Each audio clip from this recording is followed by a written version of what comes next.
Sziasztok! Szeretettel köszöntelek a csatornámon, Beregszászi nyúltenyésztő vagyok. Ha még most vagy először a csatornámon, akkor tudnod kell rólam, hogy 2007 óta foglalkozok nyulak tartásával, és 2015 óta tenyésztem is őket. Hogy mi a kettő közt a különbség, érdemes rákeresni majd a megfelelő videóra a csatornámon. Ígértem nektek, hogy fogok hozni egy új videót a nyulak betegségeiről, és úgy döntöttem, hogy ezeket részekre szabom, mert sokféle betegség van, amivel találkozhattok ti is, és én úgy gondolom, hogy érdemes rövidített változatban, mert így is elég sok mindent kell a betegségről tudni, rövidített változatban beszélnem erről. A mai téma a mixomatózis lesz. Tehát a köznyelvben ezt úgy mondják, hogy azok a nyulak, tehát az a betegség, amikor a szúnyog összecsípdesi a nyulat. Ugye a szúnyogcsípéses nyúl. Tudni kell a mixomatózisról elsősorban, hogy a kezdeti tünetek, ezt könnyen felismered, mivel a szeme körül itt lent és fent megjelenik egy kipirosodás és kidagadás. Tehát innen indul a betegség, illetve a fülébe, a fülkagylóba ilyen kis hólyagocskák jelennek meg, amik egyre pirosabbak lesznek, majd elkezdenek kinyílni és váladékozni. De ezek ugyanúgy az orr környékén, a szem környékén végig, és ilyen nagyon-nagyon borzasztó kinézete lesz a nyúlnak, szinte egy ilyen, ördögi kinézete. Fontos tudni, hogy hát ilyenkor már ugye gusztus kérdés, hogy ki fogja elfogyasztani, mert valószínű, hogy senki, én se tudnám elfogyasztani. Tehát amikor még megjelenik a betegségnek az első jele, akkor két lehetőséged van. Az egyik az, hogy rögtön levágod, és magas hőfokon elkészíted a húst. Semmi baja nincsen, tehát magas hőfokon a vírus nem veszélyes az emberre, nyugodtan fogyasztható, de az a lényeg, hogy ne legyen előre haladott állapotban. A másik, hogy kivárod, hogy vagy el fog pusztulni a nyulad, vagy sem.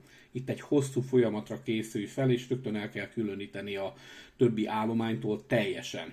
Lényeg az, hogy a hosszú folyamat, ez több hét, vagy akár több hónap is lehetséges, mire a nyúl, ha túléli, mert 60 és 40% a túlélési aránya, hogy akkor tovább tudod majd használni, akár tenyésztésre, de általában, mint említettem, a 60%-a elpusztul. És a 40% ami megmarad, ami jó hír, hogy már immunis lesz, soha az életben nem fogja a mixomatózist elkapni, tehát ez ellen már nem kell semmit tenned, hogy beoltsad, vagy védjed a nyuladat, viszont javasolják szaktekintélyek és genetikusok is, hogy őket már ne vigyük bele a tenyésztésbe. Én nem tudom, én próbáltam, mivel jó vérvonalam volt, mivel könnyedén túlvészelte magát a vírus, tehát oltva volt, ezért is le volt oltva, tehát érdekes módon még így is elkapta, de így könnyedén átvészelte a vírust. Én itt tovább vittem, és nem tapasztaltam nála semmi rosszat, de biztos, hogy nekik van igazuk, ha nem lett volna fontos vérvonal, akkor én sem viszem tovább. Mit kell tudni a betegségről? Tehát nem csak a szúnyog terjeszti, és nem csak tavasszal vagy a szúnyogok idején kell rá számítani. Mivel vírusról beszélünk, ezért egyetlen egy megoldás van, ha szeretnéd megóvni, védeni az állományodat, mégpedig az, hogy vakcinázod.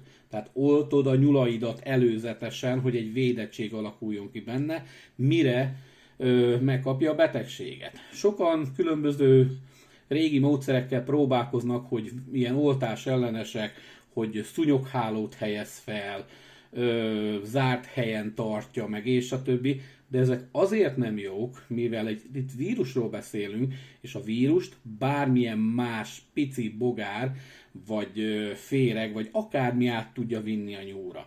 Tehát akár még egy tetű is, vagy bolha. És éppen ezért hiába van szúnyogháló, hogyha úgy is elkapja a nyulad, vagy csak esetleg a barátod, de a kezet fogtál, és nem mostál kezet, mielőtt mentél a nyulakhoz, ő pedig egy olyan helyen volt, ahol rá tudott csimpaszkodni ez a vírus az ő kezére, és egyszerűen tovább vitt el, és sokáig életképesek maradnak. Tehát egy lehetőség van, oltani, és ezt az oltást ismételni. Tehát mindenképpen nem csak egyszer kell leoltani a nyulat, hanem az első oltás után legalább 2 hét, egy hónapon belül újra leoltani, és ezt fél évente annak függvénye, hogy milyen szert használtál az oltásra, újra beoltani. Mit kell még tudni erről a betegségről? Dél-Amerikából származik, ott egy olyan különleges nyúlba fordult elő, egy őshonos nyulállományba, úgy hívták a nyulat, hogy gyapott farkú nyúl. Neki benne semmi elhullás nem volt, sőt a betegséget csak hordozója volt ennek a betegségnek.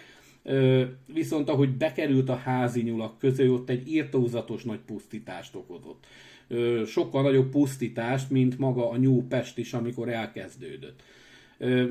Jelenleg, mint említettem, egy ilyen 60-40%-os az elhullási rész, úgyhogy ez még kibírható, de nem egy gusztusos látvány, tehát mindenképpen érdemes oltással fellépni ellene. Fontos róla tudni, hogy nem kezelhető. Tehát ha már megbetegedett a nyúl, és nem volt oltva, akkor nincs értelme semmit kezdeni vele, se csemisprével kenegetni, se gázolajos rongyal, vagy bármivel, tavattával, és a többi. Tehát vannak olyan furcsa tanácsok, amik emberek próbálnak ilyen furcsaságokat, és állítják, hogy nekik ez segített. Hát ha segített, akkor nem mixomatózisos volt a nyúl, vagy előtte volt oltva, csak lehet az illető nem tud róla, vagy pedig egy nagyon erős volt az immunrendszer a nyúlnak, és átvészelte, tehát pont beleesett ebbe a 40%-ba, és kenegetés nélkül is átvészelte volna. Tehát erre figyeljetek oda. Egyetlen megoldás az oltás. Hát én úgy gondolom, hogy itt a tünetekre érdemes legfőképpen odafigyelni, de legfőképpen a megelőzésre helyezni a hangsúlyt. Mert hogyha megelőzöd magát a betegség kialakulását, tehát a rendszeres és folyamatos oltással és megfelelő vakcina használatával, akkor egyszerűen nincs félnivalód. 2023-as évben kb. 800 nyulam született, és kb. 800 nyulat kellett nekem beoltanom, és volt amelyiket ugye külön a mixomatózistól, és aztán ismételni is kellett, tehát mindig ismételni kellett, tehát az azt jelenti, hogy 1600-szor oltottam be a nyulaimat legalább mixomatózistól. Megéri. Mindenképpen megéri, mert most lett ősszel három darab nyulam lett beteg. Egyet rögtön levágtam, mert az úgyis vágnivaló lett volna, amikor megláttam a szeme körül ezt a kis pirosodást.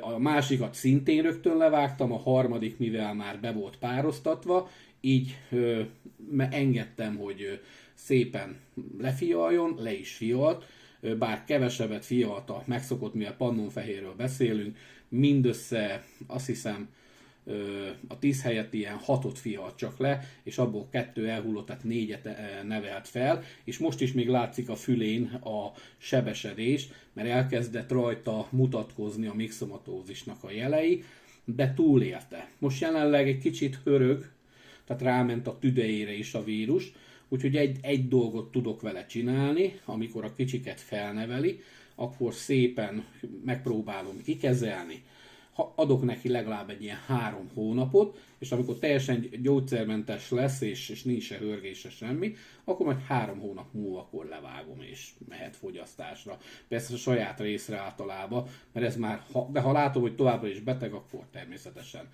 nem fogyasztuk el.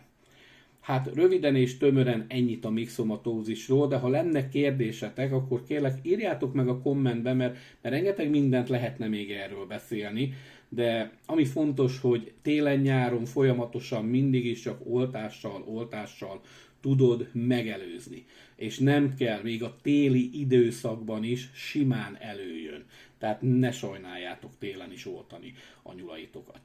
Köszönöm szépen a figyelmeteket, a következő videó az természetesen majd a nyúlpestisről fog szólni, és annak is ugye 2 fajtája van.